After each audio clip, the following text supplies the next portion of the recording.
اعوذ باللہ من الشیطان الرجیم، بسم اللہ الرحمن الرحیم۔ بعض حضرات سلیمان ندوی کے انتقال پر یہ کہتے ہیں کہ اس کا انتقال جو تھا وہ تہجد کے وقت ہوا، یا یہ دیکھیں بات یہ کہ اگر اس کا انتقال تہجد کے وقت سجدے کی حالت میں حرم شریف میں بھی ہوتا اور عقائد یہی رہتے تو اس کے لیے دعائے مغفرت نہیں تھی۔ یہ ہمارا اصول ہے۔ پھر جو علماء دیوبند یا ندوہ سے اپنے کو منسلک کرتے ہیں، اس کے باوجود اس کے لیے نرم عقائد رکھتے ہیں، تو میرا یہ سوال ہے کہ کیا اس نے جو باتیں کہیں صحابہ کو منافق قرار دیا، بعض صحابہ کو، بعض سیدنا معاویہ کو فرعون کہا، فرعون کہنے کے بعد یہ کہنا کہ نہیں مسلم فرعون کہتا تھا، کافر فرعون نہیں کہتا تھا، یہ فضول سی بات ہے۔ حضرت زبیر، حضرت طلحہ، سیدتنا عائشہ، ان کے بارے میں جو اس کے نظریات تھے وہ سب کو معلوم ہے، حتیٰ کہ قرآن کی ترتیب پر بھی اس کو اعتراض تھا۔ جو دیکھیے، جو قرآن کی ترتیب پر اعتراض کرے گا وہ صحابہ کی توہین کر رہا ہے، یہ بھی ایک مسئلہ ہے، وہ نبی کی بھی توہین کر رہا ہے۔ تو تکفیر تو ترتیب پر اعتراض پر ہی ہو جانی چاہیے۔ میں اس پہ ایک ویڈیو بنا چکا ہوں، اور ایک ویڈیو اور میں نے یہ بنا رہا ہوں کہ دیکھیے کچھ لوگوں نے پھر بھی اس کو کہتے ہیں، اور دیکھیے کہ ہم مرزا جہلمی کو کہتے ہیں کہ اس نے یہ کیا وہ کیا، لیکن مرزا جہلمی سے زیادہ خطرناک تھا۔ ٹھیک ہے کہ مرزا جہلمی کی فالوئنگ زیادہ ہے، لیکن جتنا اس نے ورک کیا ہے نا اتنا شاید ہی کسی نے کیا۔ لیکن اس سے ایک فائدہ یہ بھی ہو گیا کہ ہمیں پتہ چل گیا کہ آدمی کتنا بڑا بظاہر محقق ہو لیکن وہ اسلام سے نکل سکتا ہے۔ پہلی بات تو ہمیں معلوم ہو گئی، کتنا ہی بڑا محقق ہو۔ دوسرا یہ معلوم ہوا کہ اگر کوئی شخص اسلام سے نہ نکلے، خواہ بہت ہی بڑا محقق ہو، تو فاسق، فاجر، بدعتی، ہیریٹک ہو سکتا ہے۔ اس کا علم اس کو نہ تو کفر سے روکتا ہے اور نہ بدعتی ہونے میں مانع ہے۔ دو باتیں۔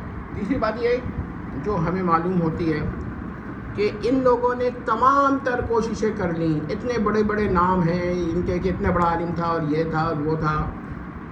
میں ان سے ایک عرض کرتا ہوں کہ آپ نے پوری کوشش کر لی، ان لوگوں نے پوری کوشش کر لی، مگر سیدنا معاویہ کے بارے میں کوئی ایسی دلیل پیش نہیں کر سکے، اور یہ اس کی دلیل ہے کہ ان کے پاس کچھ نہیں ہے سوائے مغالطات کے اور دجل کے۔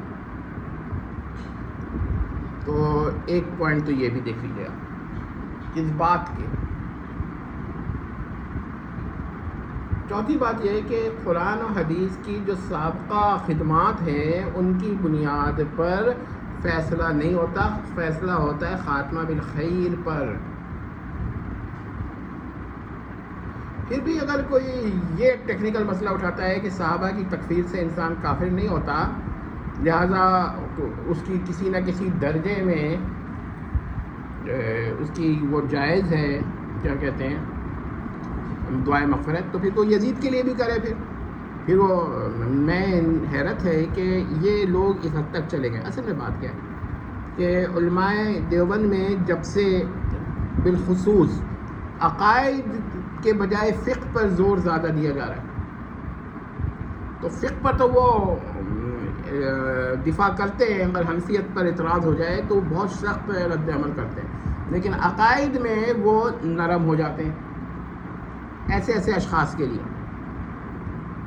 پھر یاد رکھیے کہ سیدتنا عائشہ کے بارے میں یہ تو وہ کہتے ہیں کہ جو ان کی کردار پر حملہ کرے وہ کافر ہے، لیکن یہ نہیں کہتے کہ جو ان کی تکفیر کرے وہ کافر ہے۔ کہنا چاہیے ان کا صرف یہ ہے کہ آپ سیدتنا عائشہ کو کافر کہیے، کافرہ کہیے، مرتدہ کہیے، مرتد کہیے، الیاذ باللہ، الیاذ باللہ، الیاذ باللہ، الیاذ باللہ، یہی نہیں، تھوڑا جہلمی صاحب کے درجے میں چلے جائیے، دارمہ کہیے، یا فاسقہ کہیے، یا جو اس طرح کے الفاظ یا افسق کہیے افسق یعنی اس طرح کے الفاظ میں کہتا ہوں یہ کہیں گے کہ اس پہ تکفیر نہیں ہو رہی ہے. ہاں اگر آپ نے الزام لگا دیا ان کے کردار پہ تو ہو جائے گی. یہ ایسا نہیں ہے کردار پہ الزام لگانے سے تو ہو جاتی ہے تکفیر, لیکن تکفیر کرنے سے بھی ہو جاتی ہے. یہی بات سے اور صحابہ کے لیے بھی. آپ حضرت ابو ہریرہ کے بارے میں کہیے یہ بات, یا حضرت معاویہ کے بارے میں کہیے. ہم تو اس شخص کو بھی اس کے پیچھے نماز نہیں پڑھتے جو یزید کو رحمۃ اللہ علیہ کہتا ہے کھل کر, جو یزید کو یہ کہتا ہے کہ یزید جو تھا وہ صالح یا ولی تھا. نبی کی بات نہیں ہو رہی, جیسے امام ابن تیمیہ رحمۃ اللہ علیہ رحمۃ اللہ نے لکھا ہے کہ کچھ لوگ ایسے بھی ہیں جو یزید کو نبی بھی کہتے ہیں. ان کی بات نہیں کر رہے, وہ تو ہے ہی کافر. جو صرف ولی کہہ دے ابن زیاد کو یا عمر بن العاص کو تو ہم اس کے پیچھے نماز نہیں پڑھتے. فاسق کہنا شرط ہے ابن زیاد کو نماز پڑھنے کی, ایک یہ بھی شرط, ورنہ اس کا حشر بھی ویسے ہی ہے. تو اب سیدنا معاویہ کے بارے میں جب اتنے بڑی بڑی باتیں کہہ دیں ان صاحب نے, پھر آپ اس کے لیے دعائیں مغفرت کر رہے ہیں. ہمیں حیرت ہے, واقعی حیرت ہے کہ علماء دیوبند کو کیا ہو گیا. صرف یہ اگر یہ کیا کہتے ہیں ادارات کا ایک سے دوسری ادارہ, دوسرے سے پہلے ادارے کے روابط, پرانے تعلقات, اور یہ خیال کہ اس کو رد کرنے سے فتنہ پھیلے گا اور خاموشی اختیار کرنے سے تعریفات کرنے سے فتنہ نہیں پھیلے گا, یہ بالکل غلط ہے. فتنہ پھیلتا ہی وہ جب ہے جب اہل حق جو ہیں وہ خاموش ہو جاتے ہیں. اگر آپ کو ثبوت دیکھنا ہے تو دیکھیے جن لوگوں نے, یہ تو بنیادی بات ہے کہ سیدنا عیسیٰ علیہ السلام نے کبھی الوہیت کا یا ابن اللہ ہونے کا دعویٰ نہیں کیا, مگر کیا تھا جن لوگوں نے یہ دعوے پیش کرنے شروع کیے اس پر ابتدا میں لوگ خاموش ہی رہے کہ بھئی یہ تو فضول سی بات ہے, اس کو جتنا رد کریں گے اتنا پھیلے گا ابن اللہ کا عقیدہ. اور آج دیکھیے اب انہوں نے ورک نہیں کیا. علمی کام کرنا ضروری ہے. باقی یہ کہنا کہ ان کو پیار محبت سے, جو صحابہ کا دشمن ہو اس سے پیار محبت سے بات کرنی ہی ممکن نہیں ہوتی. اصولی اکیڈمک لہجے میں تو ہم بات کریں گے مگر محبت کے ساتھ نہیں. ہم ان کے لیے اگر احترام کا, دیکھیے میں محترم جہلمی صاحب کا رد کرتا رہتا ہوں, لیکن محترم کہتا ہوں, محترمی مکرمی, مگر یہ بتا دیتا یہ پروٹوکول ہے ہمارا, یہ بتا دیتا ہوں تاکہ یہ نہ سمجھیں کہ یہ کوئی ذاتی طور پر اعتقادی طور پر ان کو قابل تعظیم سمجھ رہے ہیں, بلکہ یہ کہ ایک طریقہ ہے کہ آپ دوسرے کی نام عزت سے لیں. یہ طریقہ ہے, یہ کوئی وہ نہیں ہے, نفاق نہیں ہے. دوسرے کے نام عزت سے لینا چاہیے چاہے وہ کیسے ہی مخالف ہو, اور فتویٰ اور چیز ہے. تو اگر علماء دیوبند نے یہی کام کر رہا ہے تو پھر ہمارا بھی ایک قاعدہ ہے کہ ہم صرف اور صرف تمام دفاع وہی پرانے علماء کے ساتھ مخصوص کر دیتے ہیں, اور موجودہ دیوبند سے کوئی تعلق ہمارا بھی نہیں رہے گا. کہ صحابہ کی خاطر اتنا تو ہم کر سکتے ہیں, کیونکہ دیوبند سے ہمارا تعلق اعتقاداً جو ہے وہ صحابہ اور اعتقاد اہل سنہ کی وجہ سے ہے, اعتقاد و اہل سنہ, نہ کہ ان کی ذات سے.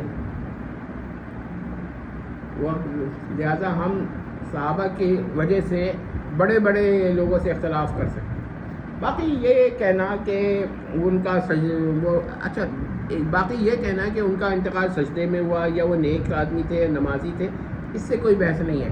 صحابہ کے عدو کی نماز ان لوگوں نے فتویٰ دیا ہے کہ ہو جاتی ہے. جب وہ تکفیر کر رہا ہے تو کم از کم اتنا تو کفر لوٹے اس پہ کہ نماز نہ ہو.